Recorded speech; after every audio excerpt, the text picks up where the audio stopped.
We'll see. If no one shows up, I'm exiting out of here. Oh, there we go.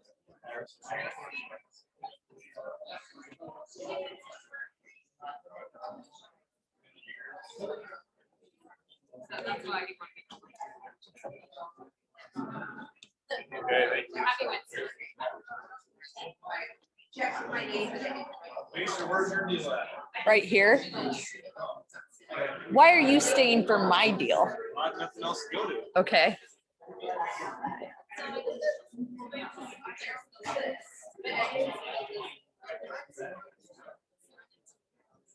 I'm not plugged in yet. So.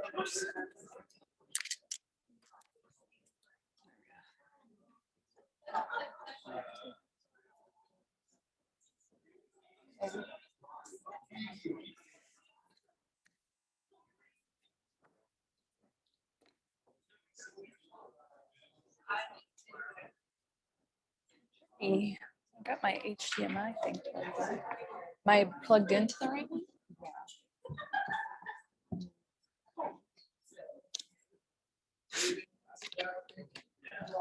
Oh, no. There we go.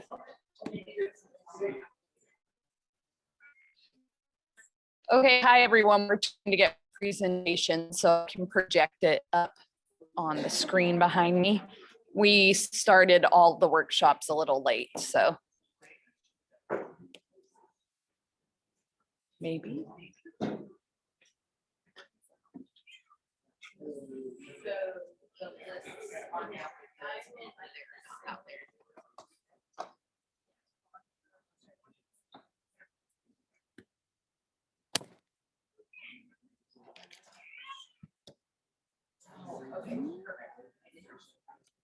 Okay, ag science fair is going to be back here in Susha, and then our oral reasons are going to be here. So this is one of those groups that is two and the wall is whole. It's not. Is it not?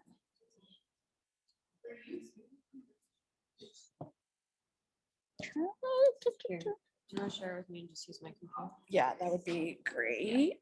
Let's do that. And then you can share on your screen for the virtual. Yeah, that's actually great. Okay, let's see. Let me share that.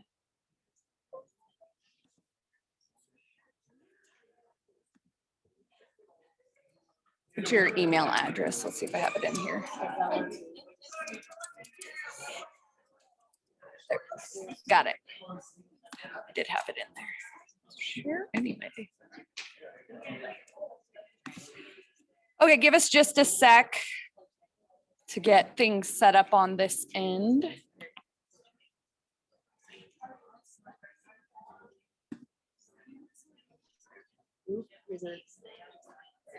Perfect, thank you.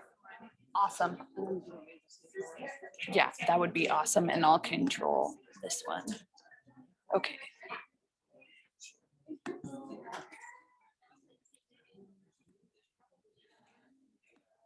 Okay, can you guys online all hear me? Okay. Is everyone in here for oral reasons? Yes. Okay.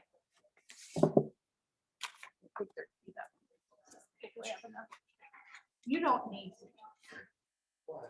You had the land. Sorry about the traffic. Richer and it just. Couple things. Can you share this? I can share it with you guys too. I think it's on, they have me send stuff, so it must be on whatever site.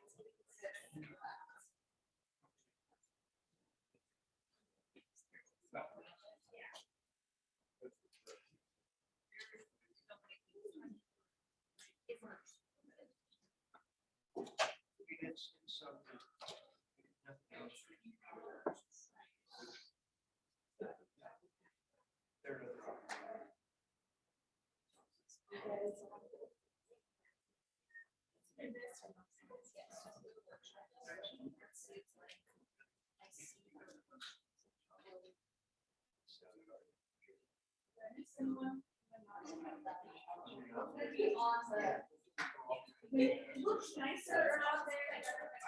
No. Yeah, I sent it to them, so, and then when I printed it off, I was like, oh, this is not.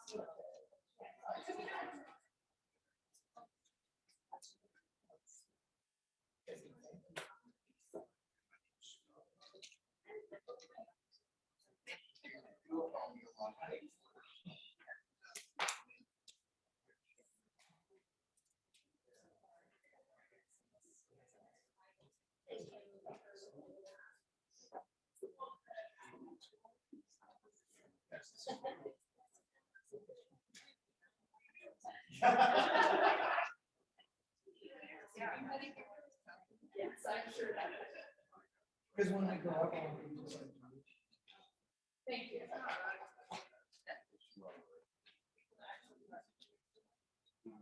Please.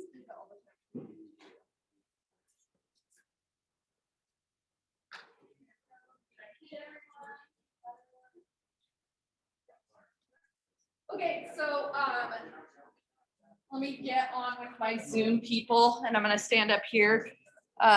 For you guys that are online, I think that all this stuff I sent to them, so it should be posted in the conference website or whatever. If there's anything that you see that you want a copy of and you don't get it, then email me and I'll send it to you. So I'm just gonna go through, this is oral reasons for beginners, and it really is for beginners. So some of this stuff, if you've done oral reasons before, you're gonna know the basic concepts of it. But I think like half the battle with reasons is just having the right format. And if we kind of break that down, you're gonna set your kids up to be pretty successful with it. So there's I have a PowerPoint. I'm gonna show you guys a few links, and that is not on the conference stuff. I just did that this morning. So if there's anything you want, you can email me and I can send you those links, or you can write them down. They're all on here. So let's see. Here we go. So first slide. So purpose, why do we do oral reasons? You know, a part of it is an opportunity to defend your placings. I always talk to my students about, I know a lot of kids that have gone on and collegiately livestock judge that are lawyers now. And I think that that's one of the skills you get from that, is that it's really all about defending your placing, and everyone's going to place it a little different. Even at state livestock, the, you know, ag teachers will go around and we all place them a little differently. And it's, can you defend your placing? What's your reasoning behind it? Any kid can guess and place pretty well, do a good, like get a 50 on a placing class. I mean, I could probably take a 3-year-old and they're going to do okay on placing just by marking a few boxes. Kids spelling out their names can do okay on a placing, but can they defend themselves with oral reasons? So I think that's what really separates just a kid judging from a good livestock judge. And the whole purpose of reasons is to paint a clear picture of the class. And so I like to think, I go around and look, and when I'm judging reasons, when a kid's talking, I should be able to picture those animals in my head. And when a kid is giving their reasons, they should be able to picture those animals in their head and be able to kind of draw that picture for those that are listening to it. And it aids in development of public speaking skills. There's not a lot of speaking in that livestock contest, but it gives them an opportunity to do that. I kind of like it. Some kids say it's more scary because you're only presenting to 1 or 2 people, but it kind of gets them in front of people they're not familiar with to present something. Okay. So what students need for a successful set of reasons. So you need to have knowledge of current industry standards for livestock, and that changes. I mean, I'm going to give you some resources that you can use. You can look up stuff online a lot of times. Make sure it's current. What a market hog, what we want a market hog to look like today is not what we wanted a market hog to look like 5 years ago or 10 years ago. So making sure that they're familiar in what we're kind of looking at for standards in the industry right now and being current with that stuff. Have the basic knowledge of body parts and terminology. I teach middle school, and so I start when they're in middle school. That's the first unit we do, is we go over breeds and we go over parts of livestock. And just giving them those basic terms gives them a little something. So even when they're starting out, they're not saying but, they're saying hams when they're giving a set of market hog reasons. And then as they progress, using those terms that are a little more advanced, but giving them those basic knowledge, what we're emphasizing with that, kind of going with that industry standards. You know, when we're talking a set of market animals, they should be emphasizing how much muscle and what their finish looks like. Breeding animals, we're probably going to emphasize structure and volume a little more. So knowing what to prioritize and making sure they're emphasizing that and their reasons. Sometimes you get kids that as they kind of progress and start to get a little more advanced, they're throwing in every little thing. And, you know, was that really the reason you placed it that way? The fact that it was taller fronted, was that the reason you placed it that way? I mean, that's a good thing to have in there, but if it didn't factor into what your placing was, then you really probably shouldn't be including it. They need to have a knowledge of how to organize reasons, and I'm going to go over all of these a little more. An ability to write accurate notes and confidence. So kind of continuing with that, there's lots of online resources for training teams that I'll go over at the end. Some of them have pictures, some of them have videos, some you can watch reasons, some have written reasons typed up. I think it's even good for kids to be able to go to watch now. A lot of shows are streamed online. So just watching shows, I think, is good for kids, attending shows, utilizing livestock experts in your area. So in a lot of our situations, we have someone who's got cattle or hogs or lambs that we can take them out to. So being able to utilize those people in your area, I think, is really important. And I think people like to do it. They like when people come out. I have a couple cattle breeders in my area in Whitman County as well as Garfield County that'll let us come down and look at livestock and want to be helping these kids and want to be working with these kids. So I think you have that opportunity there. Like I said, talking about watching shows online or attending shows to see what the current trends are. And they change. I mean, JD and I took the boys to a big show in Coeur d'Alene last week, and they're emphasizing different things with hogs right now than I think they even were 2 or 3 years ago. They've kind of gone back to a little leaner hog, a little harder, where for a while there, were really wanting a soft-centered hog. And I think you have to be aware of those industry trends, especially if you're considering competing at the state level in this contest. We bring in people from out of state. So we're bringing in, usually Brett Moriarty helps and takes reasons, and he lives in Texas. So we have people from Texas and Oklahoma coming to listen to these kids. And so you want to make sure you're putting them on the same page as who's evaluating and officialing these classes. I think you should build a library of terms for students to utilize when they're practicing. And mine are kind of scattered all over the place, but if you need some terminology, feel free to email me. A lot of websites have like term banks that you can use.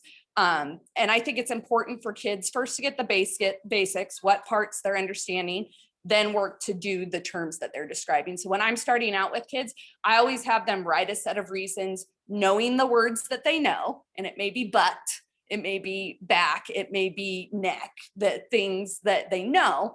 And then I have them use a word bank to look up terms that would mean the same thing. And I tell them, if you can use just a couple new terms every time you give a set of reasons, you're going to build that terminology bank pretty quickly. So just encourage them to start out and have the right format, use what they know in terms of terms, and then add to it a little later. Okay, so I think half the battle in reasons is proper organization. And that second page I gave you kind of has one side that talks about an oral reasons outline. Big thing that I think I see a lot of kids miss when they're starting out is you talk this in pairs. It's not, I like 1 because of this. It's, I placed 1 over 2 because of this, this, and this. Each set of reasons should be talked in those 3 pairs, your top pair, middle pair, bottom pair. And I always tell kids, I drill it into their head, compare, grant, criticize. So you compare your 2 animals in the pair. Why does 1 beat 2? Then you might grant 2 something, but then criticize it. So compare, grant, criticize. And I tell them you use comparative words. So they should end in ER or EST, or more is a comparative word too. So using those words, and then switch up transitions. When you're transitioning through pairs, you'll say stuff like nonetheless, even so. I actually work with my English teacher and I didn't bring it, but my old English teacher gave me a page of transition words that she has them use when they're writing like essays. And I give that to my livestock kids. And then I say, pick a different transition word for each set and for each pair and kind of work through that. So I think that's really good things. And it's the English teacher kind of likes that. She's like, oh, I didn't realize they had to, use stuff like that. So I think emphasizing those transition is good. So if you look at this oral reasons outline, you always want to kind of say how you place the class. And there's a few ways to do that. If you go online, you can probably find 50 different ways to start a set of reasons. Big emphasis is you let the people that are judging your reasons know what you're judging and how you place it. So make sure you say the crossbred market hogs or the Angus heifers or the South Down ewes. So whatever you're placing, make sure you say that and then place the class. Then I think it's always good, and this is kind of a secondary thing for my kid. I have them talk about the class winner a little. What sets that one apart from the rest of the class? And so it's usually what's its biggest advantage, and then maybe a little criticism to it, because there's no animal that's perfect, right? So you want to maybe criticize it. Then you go into your top pair, kind of introduce that pair, the important factor sentence. What's the most important thing? What's the number one reason why that beats the second animal? And I always tell my kids in that comparison, you should be able to give me at least 3 reasons why one beats 2. If you cannot think of more than one thing why that one beats the second one, you probably need to rethink about how you place that class. So 3 reasons, then you do your grant and criticism. Transition, and then you do the same thing in your middle and bottom pair, and then some sort of closing statement so that they know how you're ending things up. So therefore 4 is last. Thank you. A couple things that I've kind of learned along the way is, I used to say if number 4, if the 4 animal is horrible, you can say no obvious grants. And someone, I think Brett, one year at State Livestock, he's like, don't say that because you don't know who's evaluating you for reasons, and it could be one of their animals. So if you said there's nothing good about this animal, that's not going to go over well. So make sure that there should always be some grant. I always tell kids, like if I'm judging a hog show, when I don't like a hog because my grant for them or what I say is good about them is, oh, they've got a lot of skeletal extension. That's usually my grant for a hog that's really bad because it's like this wide, but it's really long bodied. And so I like its skeletal extension. So you can find something, at least one thing to say about all of those. Okay. And then note taking, the other thing with this is the goal is, and I will be guilty of it, my kids do this all the time. I'm like, you can't just write word for word out of a reason. If you did State Livestock this year, they kind of could this year because they got to videotape themselves and they could take as many times as they wanted to say it. But in all actuality, you want them taking good notes. So when they're up there, it's not that they memorized word for word something, it's that they're picturing it in their head. So it's not to memorize, the goal is not to memorize a set of reasons, it's to take notes that will help you recall things later. Notes should include, so I always have my kids, this will be how they set it up, a brief description of the animals.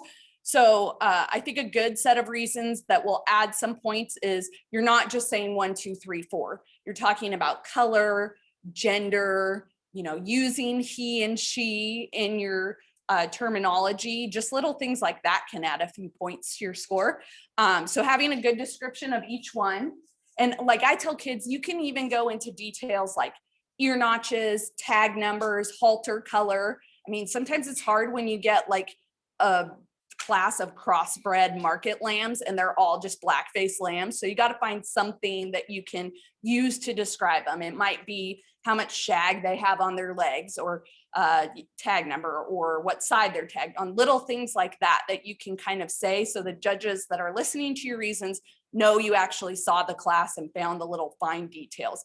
And it makes it a little less boring. Listening to 1, 2, 3, 4 for 30 kids to give a set of reasons is pretty boring. So if they can find something that kind of sets them apart, I think that's a good thing. So having those brief descriptions, and then I have them do their advantage to the class, winner, criticism, and then I do boxes for why does 1 beat 2, and then your grant and criticism, why does 2 beat 3, and then your grant and criticism, as well as why does 3 beat 4.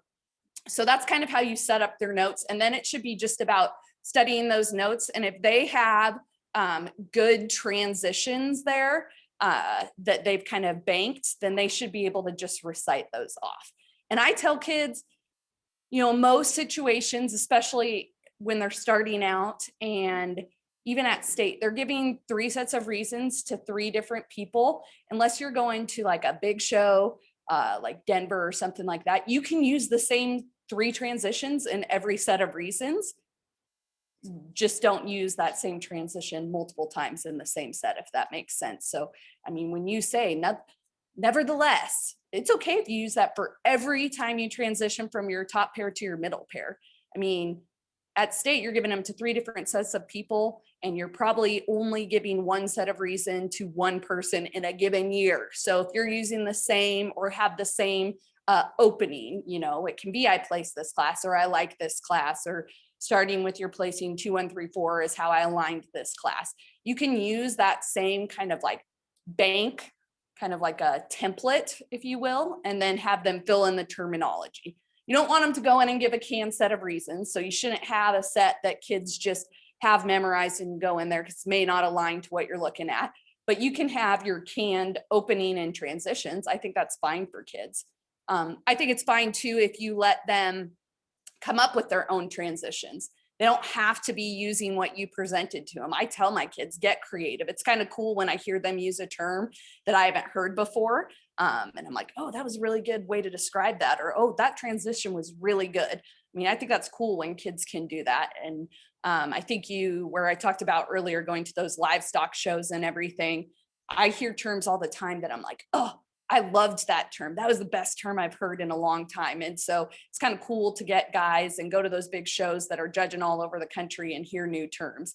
And the kid's not going to memorize everything at one of those shows that a judge says, but if they can pick up 1 or 2 terms that they can use, then I think that's pretty good. So that's a little on note taking. And then confidence. Make sure your students have practiced before a contest.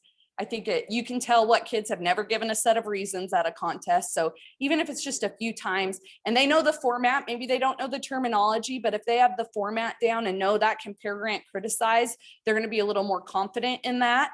If they know to walk up to the judge, how they're supposed to stand, how far away. I mean, I think like it depends on the kid, how loud their voice is, what the situation is, but like 4 to 6 feet away from the judge is pretty good. You don't want to be right up in their grill.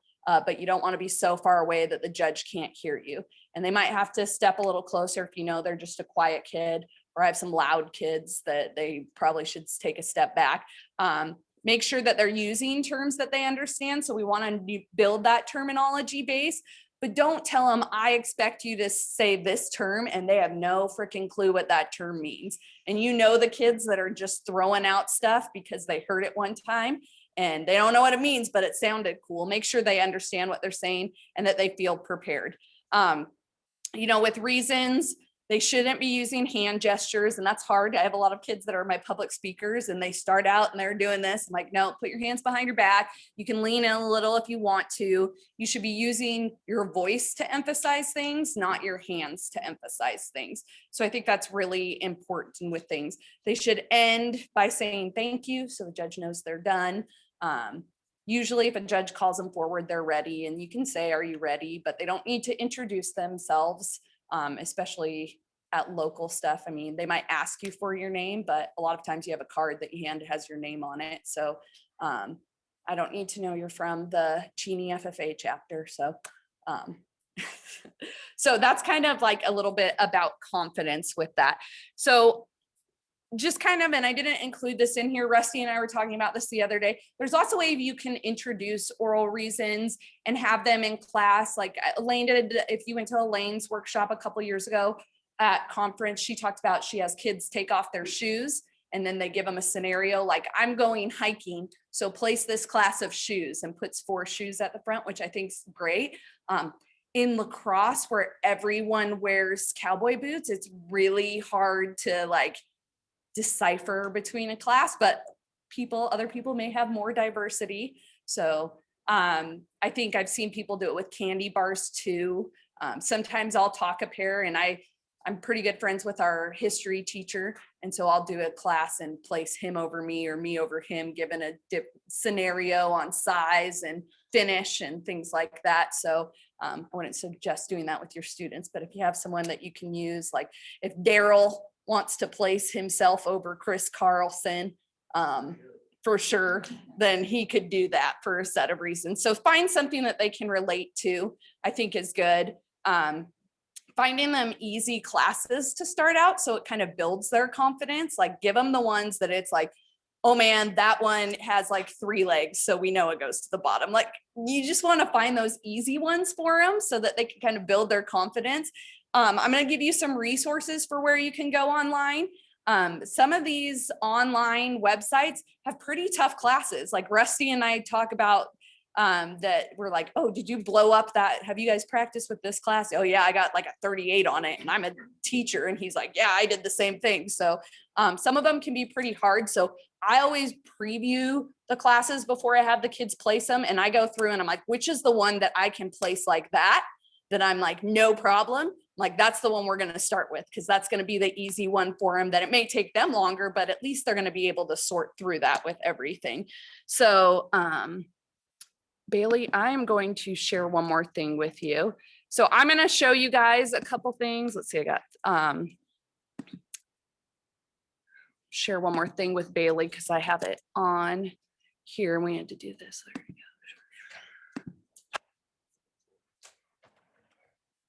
Is it time? Are we done?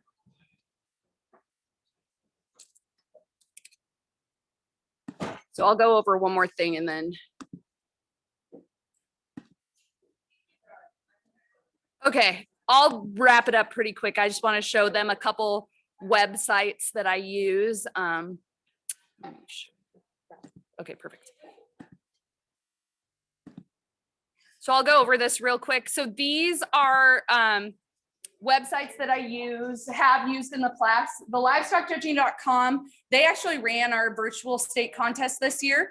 And the subscription fee is $200 a year. Now, if you do meats and livestock or poultry, that has a bunch of stuff on there. So it's not just livestock.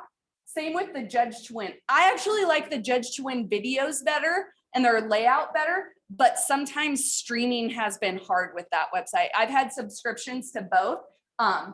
Livestockjudging.com, I think, has maybe not as good of quality of video, but I don't have problems streaming them. But Judge to Win, I like the videos better, but sometimes it's like buffering forever. The nice thing with Judge to Win, if you're like not wanting to commit to spend $200 a year, you can buy it for $20 a month. So if you just wanted to do it the couple months before state, that'd be good. This is Judging Pro. I haven't subscribed to it. It's $250 a year, but they have a TikTok account and the guy gets on there and gives like some terminology and explains it. And it's actually pretty good. So like little 30-second videos.